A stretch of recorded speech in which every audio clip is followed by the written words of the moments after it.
On est maintenant rendu à l'épisode 23, puis aujourd'hui, on va adresser un sujet qui peut t'arriver à toi, qui m'est déjà arrivé, qui arrive concrètement à tout le monde à un moment donné lorsqu'on est en business, lorsqu'on travaille en vente. Qu'est-ce qu'on fait quand ça va mal? C'est qu'est-ce qu'on devrait faire concrètement quand nos ventes ne vont pas bien, quand on est dans une slump, quand on est pris dans un genre de tourbillon et qu'on ne sait pas trop quoi faire pour s'en sortir, puis souvent on a tendance à essayer de tout changer, essayer de faire des efforts incommensurables, mais qui nous apportent rien du tout. Puis là, on frappe le fond. Aujourd'hui, on a décidé de parler de ça. Quoi faire quand nos ventes vont mal? Si tu es dans cette situation actuellement, je t'invite à prendre le temps d'écouter ce podcast-là. J'espère que ce sera quelque chose de bénéfique pour toi. C'est pour ça qu'on l'a fait. Je te laisse aller écouter ça. Reviens-moi avec des commentaires si t'en as.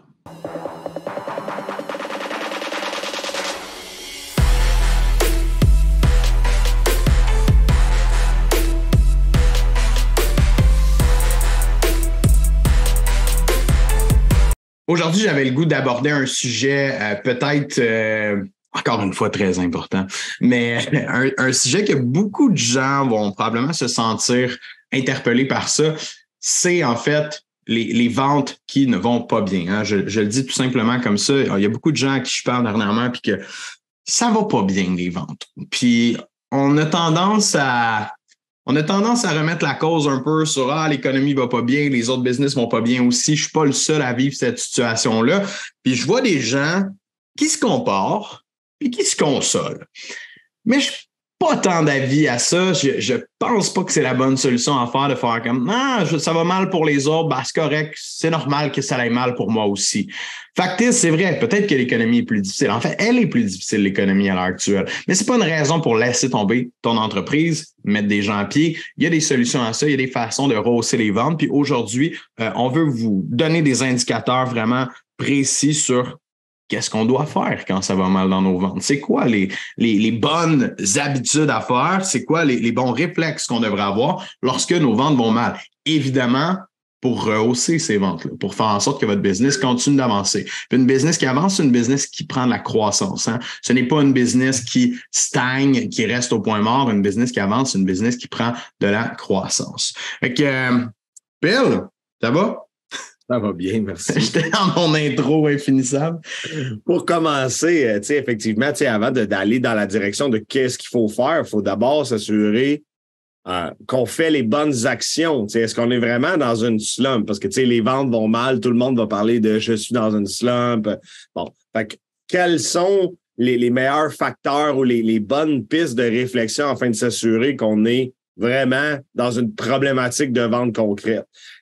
Pour tout le monde, on a tous un environnement interne, c'est-à-dire ce qui est à l'intérieur de nous, puis on évolue dans un environnement externe, c'est-à-dire le contexte économique, c'est familial, des choses qui nous influencent.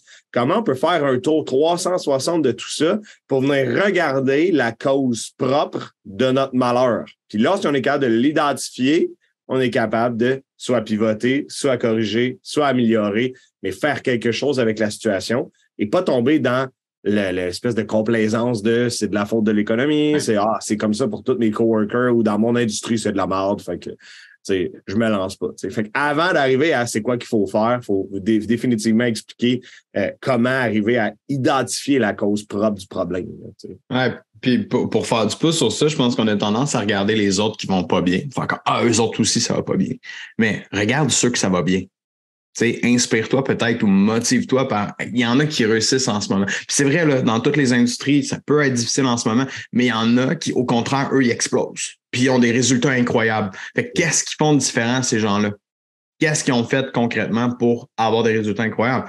Puis je veux le dire, là, mais on a d'excellents résultats depuis le début de l'année, nos meilleurs résultats depuis 14 mois, 15 mois. Dans les derniers mois, puis on est dans une industrie qui, pourtant, semble être en chute libre. La formation, il y a beaucoup de gens qui ont de la difficulté là-dedans, mais on a pris le temps de réfléchir, on a pris le temps de faire plusieurs actions dont on va discuter aujourd'hui. Et on veut vous partager ça pour que vous puissiez le faire, vous aussi, de votre côté. Ouais.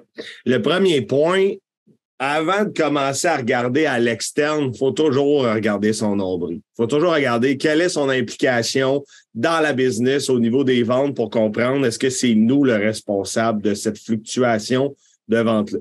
Donc, évidemment, sais, si vous avez écouté nos anciens podcasts, aujourd'hui, ça va peut-être être un peu du réchauffé, mais vous devez avoir des processus à tous les niveaux dans votre entreprise, au niveau des ventes, bien évidemment, qui vont vous permettre de vous auto-évaluer.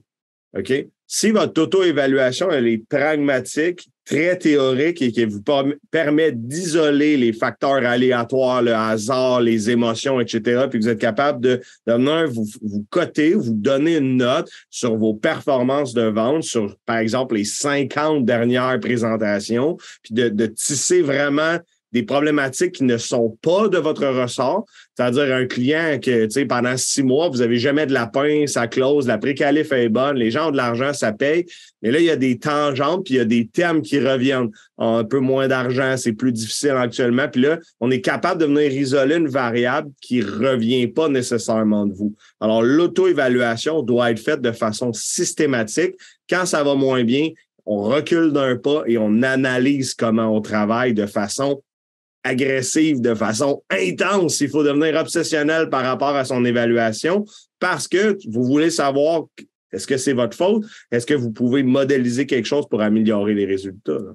Ouais, puis je pense que, tu sais, l'auto-évaluation à la base, là, on en parle comme, OK, ça va pas bien, faisons une grosse auto-évaluation. Mais ce qui est important, c'est que ce soit fait déjà au quotidien.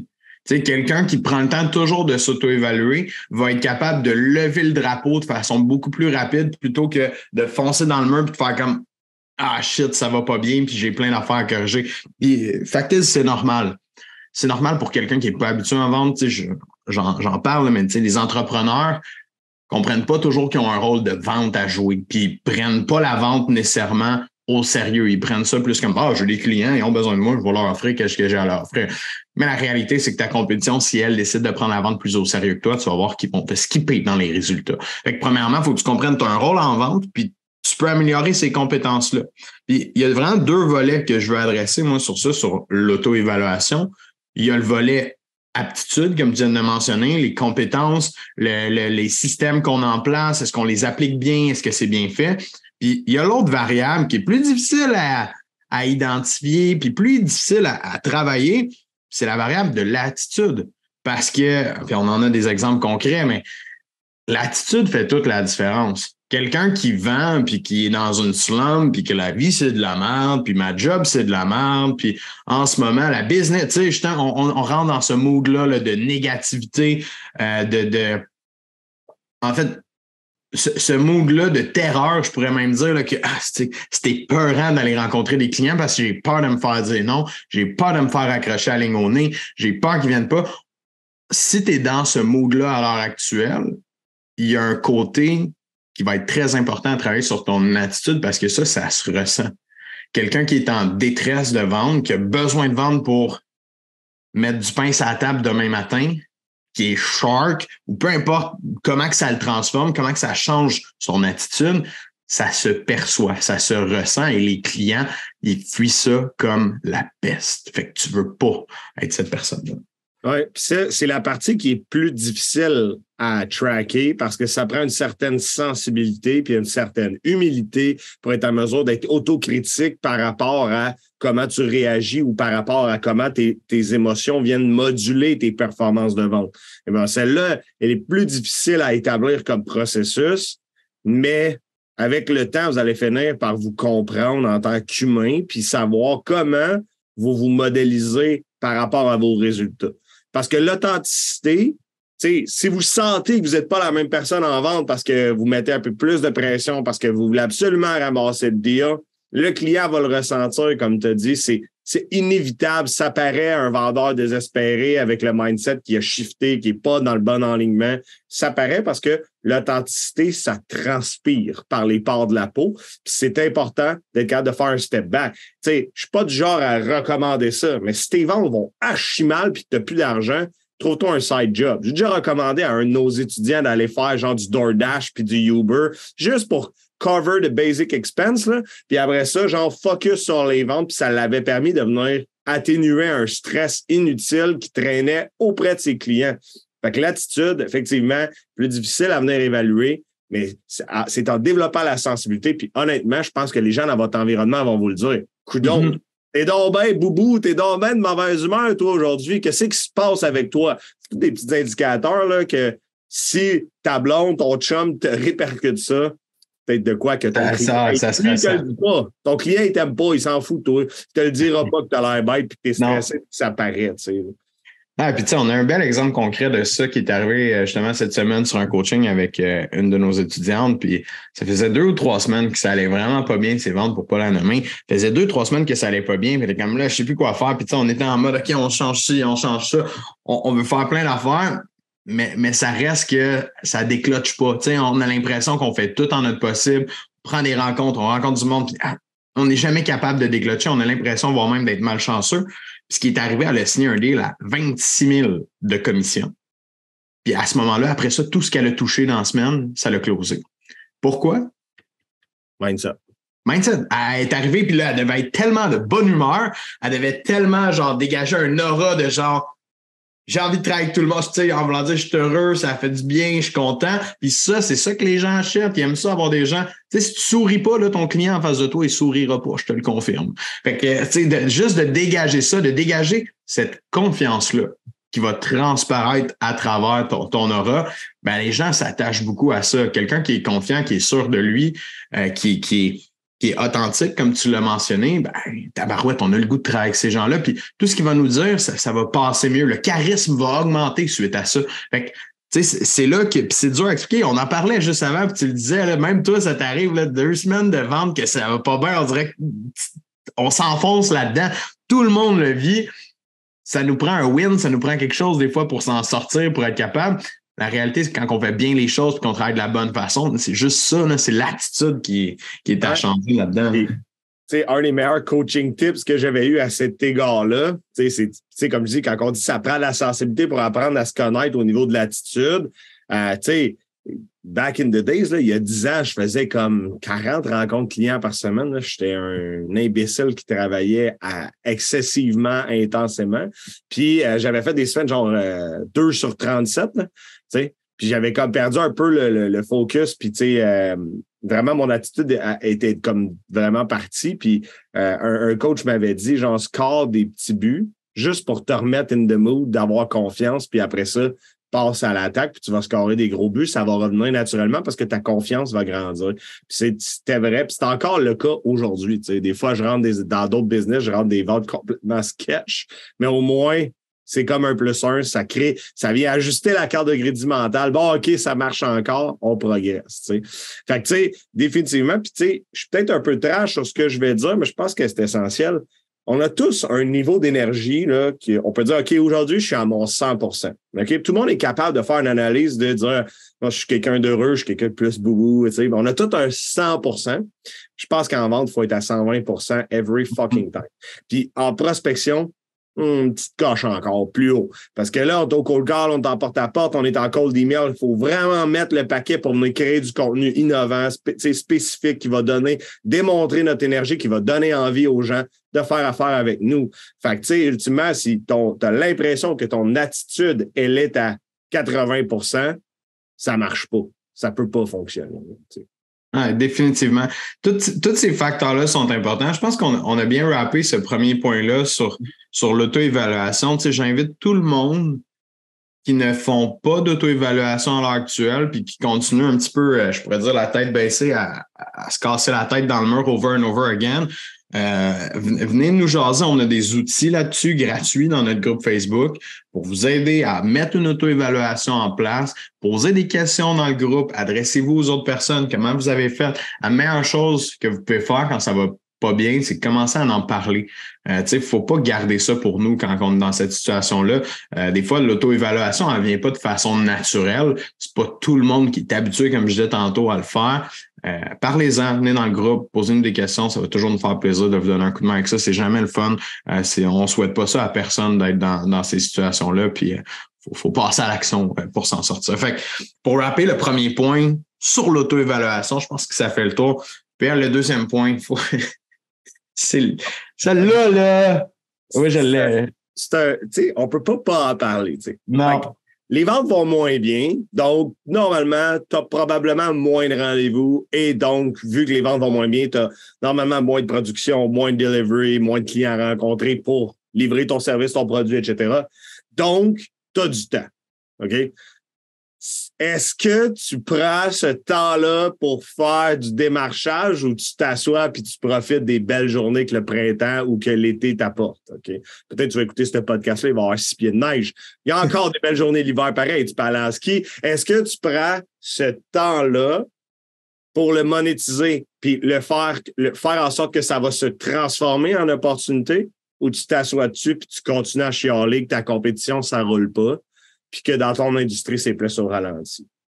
Il y a quelque part, tu as une responsabilité d'avoir le contrôle sur tes résultats. Il y a beaucoup de gens qui disent « Ouais, c'est pas tant que la business va moins bien, mais c'est le coût des leads sur le web qui augmente, la compétition augmente leur budget, ça coûte plus cher. » OK? Ben, c'est en plein le temps de mettre en place une stratégie de prospection dont tu as le contrôle et que le facteur qui va faire influencer les résultats, c'est toi. C'est pas Facebook qui va décider de ta performance de business. C'est pas Google qui va décider de ta performance de business, c'est toi. Et donc, si tu te poses pas ces questions-là, si tu prends pas le temps pour mettre en place quelque chose, c'est normal que tes ventes n'aillent pas bien. En tant qu'entrepreneur, il n'y en a pas de filet de sécurité. Si tu fous rien, c'est normal que ça se passe pas bien. Ça n'arrivera pas tout seul. Là. On s'entend dessus. Là. Le succès ne te tombera pas des mains du jour au lendemain. Il n'y a pas des leads magiques qui vont rentrer parce que tu vas rencontrer la bonne personne en allant marcher. Non, ça n'arrivera pas. Fait que c'est important, effectivement, de mettre le temps. C'est pour ça que je ris un peu de ce concept-là, de juste mettre le temps, parce que je le vois assez fréquemment, quelqu'un qui fait rien. Ah, ben j'attends, là, je me dis ça va venir. Tu sais, j'ai essayé plein d'affaires, puis là, j'attends. Continue à essayer, continue à péter la face dans le mur. Là. Au pire des pires, il faut créer quelque chose. Si on veut faire du feu, faut créer un étincelle, faut essayer quelque chose. Quelqu'un qui est inactif, évidemment, on n'aura rien à travailler. Puis c'est la même affaire. Là, des fois, j'ai des gens avec qui on commence, c'est comme pas de lead à l'agenda. J'ai rien. Comme on va commencer avec ça. Parce que je peux pas travailler sur ton auto-évaluation, je peux pas travailler sur ton processus de vente, je peux pas bâtir un script. Si tu n'as pas de lead à l'agenda, il faut commencer par cette étape-là de passer à l'action, parler à des gens, créer quelque chose qui peut être bon comme qui peut être mauvais. Mais au moins, on a de quoi sur quoi faire. Hey, ça c'était bon, ça c'était pas bon, ça c'était bon, ça c'était pas bon. Parce que quelqu'un qui est pas dans l'action, malheureusement, tu sais, je veux dire.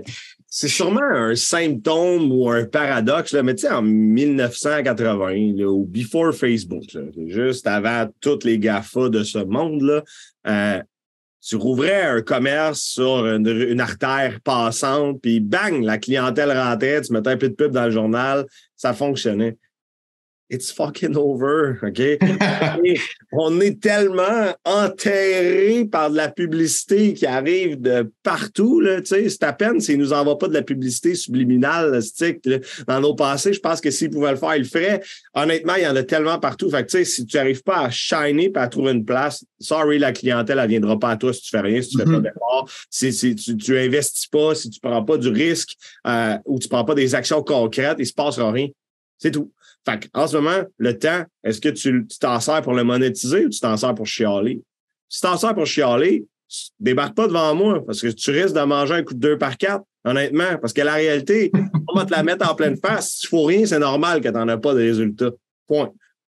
T'sais? Puis, tu sais, je sais que tout le monde me dit des fois, je suis peut-être trash, le monsieur qui n'a pas de cheveux, il est peut-être dur, mais en même temps, l'entrepreneuriat, c'est pas pour les chochottes. Si tu t'en viens puis tu te dis « Ah, je veux une médaille de participation », ton client t'en donnera pas de médaille de participation puis ton portefeuille t'en donnera pas de médaille de participation. OK? On n'est pas au primaire, 3e année, là, c'est correct, tu sais. Fait que, ultimement, je pense qu'il faut apprendre à être dur avec nous-mêmes par rapport à ça puis d'être capable de se placer responsable de son sort. Fait que si la business, ça va pas bien puis que c'est en partie ta faute puis que tu maximises pas ton temps, c'est normal que la business, ça va pas bien. J'aime bien ce que tu as dit. Responsable de son sort en voulant dire que on crée notre succès ou on crée notre malheur dans un cas comme dans l'autre. Puis, tu sais, je vais apporter un point supplémentaire à ça. Tu sais, faire des efforts, c'est la base. Ensuite de ça, comment on peut mieux faire les choses? Ben là, c'est là qu'on entre de l'intelligence d'affaires, qu'on se met à mieux réfléchir, qu'on voit qu'est-ce qui fonctionne pas, qu'on s'auto-évalue, qu'on s'améliore, qu'on est toujours en phase de comment je peux être meilleur. Mais la base là-dedans, ça le message ici, c'est que c'est les efforts, c'est de mettre du temps. La seule ressource qu'on a tous en commun en tant qu'entrepreneur, c'est du temps. Tout d'accord avec ça. Puis si tu n'as pas de clients, comme tu l'as dit, pas de production à faire, tu en as du temps devant toi, techniquement. Fait que prends-le pour ça. Puis tu sais, je sais que les entrepreneurs n'aiment pas la vente en général. Tu sais, c'est commun, là. Tu sais, j'aime pas ça, moi, vendre aux clients. Je suis pas un vendeur, je veux pas convaincre. I get it. Mais sans ça, tu n'en as pas de business.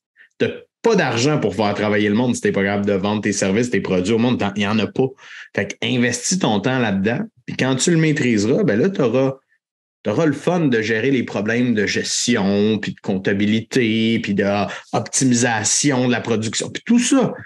Mais il faut que tu commences par générer des ventes pour te rendre là. C'est comme la base. Je trouve ça vraiment cute quand je rencontre un entrepreneur qui me dit « Moi, j'aime pas ça, la vente. » Moi, là, ce que j'aime pas, là, c'est pas avoir d'argent pour manœuvrer ma crise de business. Tu comprends? Je vais prendre des problèmes de RH, je vais prendre des problèmes de comptabilité, je vais prendre une vérification du gouvernement. Mais si j'ai de l'argent dans ma compagnie, j'ai de la flexibilité pour faire ces choses-là. Puis l'argent, ben, elle vient pas si t'as pas de vente. Fait qu'ultimement, c'est pour ça que je dis que je trouve ça cute. Je trouve que c'est un paradoxe ultime. Ça prend de la vente pour avoir des clients. Point. Tu sais, honnêtement, tu peux envoyer des devis sur Internet puis prier Bouddha, qui t'apporte des clients. Mais si tu veux avoir le contrôle sur ta business, il faut que tu sois capable de mettre en place quelque chose. Donc, ultimement, c'est illogique, là, cet aspect-là. Là. Ça prend ça. T'as pas le choix. Là, il y a du monde qui nous écoute, PL, qui dit « Ouais, mais moi, je m'auto-évalue, je m'assure que mes compétences sont on point, je travaille sur moi, je me forme, je mets du temps, je mets de l'effort. » Mais still, c'est de la merde.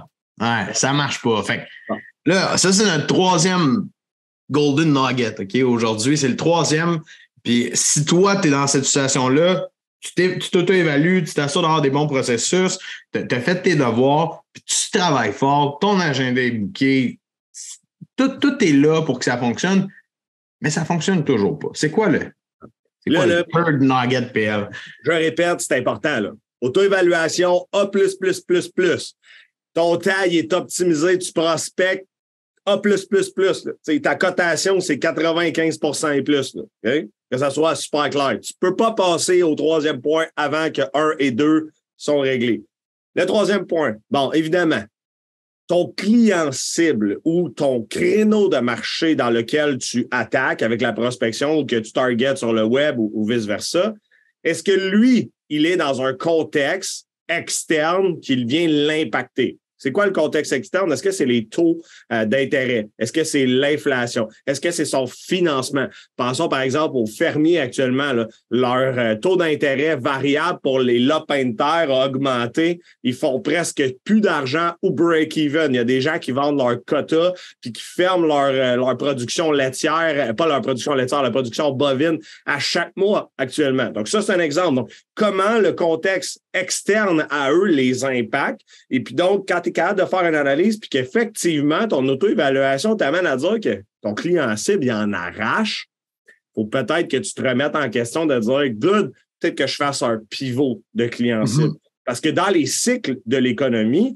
économie 101, lorsqu'on est en récession, Dollarama est toujours dans le tapis à la bourse. Ça s'en va toujours bien. Pourquoi? Parce que les gens vont se réfugier dans cette valeur-là parce que c'est cheap, ça coûte pas cher. C'est une ironie, là, dans le fond, ça peut quand même coûter cher. Mais vu que ça coûte $1, là, maintenant $2, et peut-être ça fait longtemps que je peux aller là.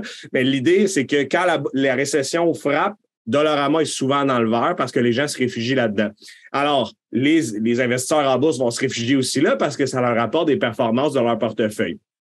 La logique ici, c'est de faire un parallèle. Vous vous attaquez à un créneau qui est en pente descendante. Trouvez-vous un créneau qui ça va bien. T'sais, actuellement, on le voit, les entreprises en construction trouvent ça plus difficile. Les clients ont un peu moins d'argent dans leur poche, c'est un peu plus difficile. Les gens sont un peu plus frileux avec des taux de 5,5-6% taux variable. Tu n'as peut-être pas envie de cracher 200 000 de plus pour rénover ta maison. C'est des choses qui sont possibles. Par contre, dans ton client cible, il y a des gens qui n'ont pas de problème d'argent. C'est peut-être bien à ce client-là qu'il faut que tu parles. Fait que c'est ça que je veux dire. Lorsque ton auto-évaluation, que tu as mobilisé tes ressources de temps, que tout ça est fait, maintenant, il faut se poser la question, est-ce que mon client cible, son contexte, il est difficile, il est favorable ou il n'est pas favorable? S'il n'est pas favorable, OK, on refait le travail, on redécouvre un client idéal, puis on fonce dans une autre niche. Mais seulement votre analyse interne à vous, vos capacités, votre temps, vos efforts sont maximisés, puis vous le faites bien. Ouais. Une fois que l'analyse interne est faite, on fait une analyse externe pour voir qu'est-ce qui se passe dans notre créneau, qu'est-ce qui se passe dans notre marché.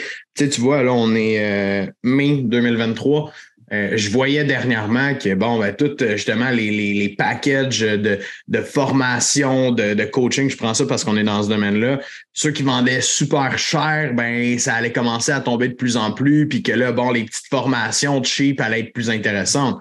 Mais la réalité, c'est qu'il y a plein de gens qui vont faire ça, ils vont dire, on va aller vendre des petites formations de cheap, mais ils vont s'adresser à un créneau qui a moins d'argent. Fait que c'est la cible qui est importante à changer dans ce créneau-là. C'est sûr que si on s'adresse aux gens qui n'ont pas $1, mais malheureusement, on ne sera pas capable de vendre la formation qui vaut cher. Fait que autant dans n'importe quel business que tu vendes de l'automobile, c'est sûr que si tu vends des milieux de gamme, peut-être que ça va être plus difficile. Alors que si tu vends du haut de gamme, tu vas avoir un marché très potentiel qui va revenir parce il y en a des gens qui achètent du haut de gamme toujours, puis ils vont continuer d'avoir des gens qui achètent du haut de gamme. Il va en avoir que tu vas devoir cibler davantage, évidemment, dans ta prospection, dans ta façon de faire du marketing, autant que tu vas avoir plus de clients qui vont acheter peut-être de petites autos à bas prix. Fait que l'analyse externe de l'environnement de ton client, c'est un skill à développer. Si vous n'avez pas développé ce skill-là encore à l'heure actuelle dans votre business, penchez-vous là-dessus. Prenez du temps de voir comment je fais pour analyser ça. C'est quoi les points qui sont importants à valider dans mon industrie? T'aurais-tu des tips peut-être à donner à quelqu'un justement qui veut... Avant de rentrer dans le tips, là, pourquoi on vous dit de faire en étape 3? Là, sûrement que j'imagine que ça a soulevé des questions. La réalité, c'est que lorsqu'on commence à se poser la question en numéro 1 avec le facteur externe, on développe de la complaisance. Okay? Mm-hmm. Et donc, ça devient plus facile de dire « Ah, l'industrie va pas bien. Ah, l'économie va pas bien. » Et c'est à cause de ça que j'ai pas les bonnes ventes. Alors, c'est pour ça que moi, je vous envoie tout de suite regarder votre nombril en premier, que vous compreniez quelle est votre répercussion, votre impact dans le processus, puis qu'ensuite, vous allez réfléchir sur c'est quoi l'impact du contexte externe. Parce que l'être humain étant ce qu'il est, là, OK? C'est sûr que si vous checkez le externe de votre client idéal en premier, vous allez acheter ça, vous allez dire c'est à cause de ça. Puis ça se peut que ça soit pas mieux ailleurs, parce qu'il faut s'assurer que les fondations sont solides au départ, puis ça, c'est un essentiel. C'est un bon point que tu apportes, parce que si tu n'es pas capable toi-même de bien vendre, tu n'as pas les bonnes structures, peu importe le client cible vers lequel tu vas aller, tu vas avoir les mêmes résultats. Peut-être que tu vas pogner un créneau qui est... Tu sais, on peut parler, me semble, de... C'était quoi, début COVID ou mi-COVID, la construction, n'importe qui ne savait pas faire de la vente, qui n'avait pas de système, pouvait demain matin être super booké en construction pour l'été au complet parce que tout le monde manquait de job. Tu sais, il y a l'offre et la demande là-dedans qui jouent un gros rôle. C'était facile pour eux de le faire, mais ces mêmes entreprises-là, à l'heure actuelle, ils s'arrachent les cheveux puis c'est eux qui sont plus en mesure d'avoir des clients parce qu'ils savent pas comment faire du marketing, ils savent pas comment aller chercher des clients, ils savent pas comment vendre à un client. Et là, leur seule façon de faire, c'est de baisser le prix, de baisser le prix, de baisser le prix, de baisser le prix, de baisser le prix et ils font plus une scène. Ouais, puis pas juste la construction, là, il y a plein de pendant la pandémie qui se sont dit coup de circuit, on est décollé forever. J'ai vu des industries passer de 30 millions à 1,2 million en 16 mois, en 18 mois. Là. C'est un cauchemar. Là, Fait que, tu sais, la réalité ici est vraiment bonne. Maintenant, c'est quoi les tips pour se questionner? Ben, honnêtement, là, un des premiers tips qui peut être très intéressant, c'est d'appeler une compagnie qui n'est pas votre client pour lui demander de prendre un café, de prendre un Zoom. Juste pour comprendre sa réalité, puis juste pour apprendre de qu'est-ce qui se passe pour lui. Puis souvent, là, la vérité, elle sort de l'acteur dans lequel il vit là-dedans. T'sais. Vous pouvez quand même avoir une possibilité d'analyser par les journaux, par l'économie, puis vous faire votre propre tête, mais il n'y a rien de mieux qu'un humain qui vous dit « En ce moment, c'est tough. » Sérieux, là? C'est tough. Pourquoi? Mais là, vos clients, est-ce qu'ils vous achètent? Non, ça va pas bien. Les gens n'ont pas d'argent. Ça répond moins bien. J'ai de la difficulté d'approvisionnement. Alors, de parler à un humain, là, c'est définitivement le meilleur tips que je peux vous donner. Allez chercher le pouls réel d'un acteur. Bon, deuxième conseil, pas juste un. Hein? Donnez-vous le c'est ça, j'allais dire. Allez rechercher genre entre 3 et 5 des gens qui sont de confiance dans votre industrie pour lesquels ça peut être intéressant d'avoir un café. Puis honnêtement, là, tout le monde dit « Ouais, là, c'est impossible d'aller vers ces gens-là. » For real, les entrepreneurs, pour la plupart, sont très open-minded puis ils veulent aider, ils veulent partager. La communauté entrepreneuriale, c'est assez rare que c'est hermétique puis qu'ils veulent pas échanger sur leur réalité. T'sais, on le voit là sur les groupes Facebook, whatever, les gens partagent. Qu'est-ce qui se passe. Fait que ça peut être un autre tip, c'était le fameux groupe Entrepreneurs Québec sur Facebook en ce moment, en 2023, est très, très performant. Les gens échangent. Donc, c'est une belle possibilité d'aller rencontrer des personnes afin de comprendre quelle est leur réalité actuelle. Donc, dans votre créneau, dans votre marché, pas votre marché chaud, mais dans votre marché cible, de comprendre comment ça évolue pour eux. De rencontrer un humain, c'est définitivement mon meilleur tip. Ça. Moi, je dirais aussi, pour rajouter à ça, allez-y pas au feeling là-dessus. Ça prend des statistiques, ça prend des chiffres. Aller chercher quelque chose de concret. Tu sais, quelqu'un qui dit que ça va pas bien, on peut se fier là-dessus, mais poser des questions davantage. OK, qu'est-ce qui se passe? C'est quoi les chiffres? C'est quoi les retombées? Soyez curieux au point vraiment d'aller vous faire un plan de match qui est pas basé sur des émotions, qui est pas basé sur quelque chose de, je pourrais dire, non tangible, mais bien sur la réalité. C'est quoi les stats? Qu'est-ce que ça donne dans ce marché-là à l'heure actuelle? Faites-vous un tableau, faites-vous un comparatif pour être en mesure de comprendre justement dans quelle niche client, dans quel secteur économique ça pourrait être plus intéressant pour vous de vous retourner pour bien hausser vos ventes puis aller chercher plus de clientèle. Exact. Je pense que ça fait quand même bien le tour là, de c'est quoi les musts pour être capable de comprendre, ensuite pivoter. Puis ultimement, après tout ça, si ça ne marche pas encore, revenez à la case départ. Revenez à l'auto-évaluation. Il n'y a pas le choix. Il y a tellement de monde qui ne se pose pas assez de questions. C'est ça un peu que j'ai l'impression les gens s'arrêtent rapidement à c'est de la merde. Si je vois là, concrètement avec tous les rencontres qu'on a avec les gens tous les semaines, c'est un peu ça. C'est de la merde dans mon domaine. Il y en a qui vont prendre le temps d'évaluer, qui vont prendre le temps de voir c'est quoi les possibilités, mais je vois trop de gens comme se décourager rapidement. Je vois trop de gens qui lancent la serviette avant même que la course elle soit terminée. Là, fait que je pense qu'on a besoin de s'entraider là-dessus. Les gens ont besoin de comprendre que ça marche dans d'autres domaines. Fait qu'au lieu de regarder, comme je disais tantôt, au lieu de regarder ceux qui ça va pas bien, parlez avec ceux qui ça va bien. Rapprochez-vous de ces gens-là, là, ceux pour qui ça roule vraiment bien à l'heure actuelle, qui ont des résultats. C'est de eux que vous voulez entendre. C'est de eux que vous voulez aller chercher de l'information. Parce que ceux que ça va pas bien, c'est sûr qu'ils vont vous dire que c'est de la merde. C'est sûr qu'ils vont vous dire que dans votre industrie, ça marche pas bien. Fait que, allez discuter, ouvrez-vous là-dessus, parlez-en. Gardez pas ça pour vous. Vivez pas ça au day-to-day, au quotidien de votre bar. Ça se réglera pas tout seul. Ça va juste s'empirer si vous êtes tout seul là-dedans. Je vous le confirme. Oui, effectivement. Fait ultimement aussi, tu as parlé aussi de l'environnement des meilleurs entrepreneurs. Je pense que l'environnement personnel aussi fait la différence. Mm-hmm. Bien supporté dans ta famille, par ton conjoint, ta conjointe, es-tu supporté ou à chaque fois que tu parles que ça va pas bien, c'est « je te l'avais dit que ça serait dur ». Je te l'avais... Tu sais, là, c'est des classiques, là, mais tu sais, l'environnement qui t'entoure, s'il faut que tu prennes un choix trash de prendre des distances ou de laisser de côté certaines personnes, peut-être que c'est le temps que tu prennes des décisions parce que des fois, cet environnement-là, c'est ça qui vient de gangréner dans tes performances de vente. Ça fait partie de l'évaluation aussi globale de qu'est-ce qui se passe pour toi dans tes ventes aussi. Tellement un bon point. C'est un peu dans le subconscient parce qu'on dirait qu'on s'en rend pas compte. On est comme... Tout le monde est comme « Ah non, mais tu sais, je suis habitué, là, tu sais, j'écoute plus ce que les gens me disent, puis tu sais, je suis insensible à ça. » Oui, mais non. Tu sais, à quel point tu es insensible? Si tu es toujours entouré de ces gens-là, malheureusement, puis c'est toi qui es en minorité là-dedans, ça va t'impacter.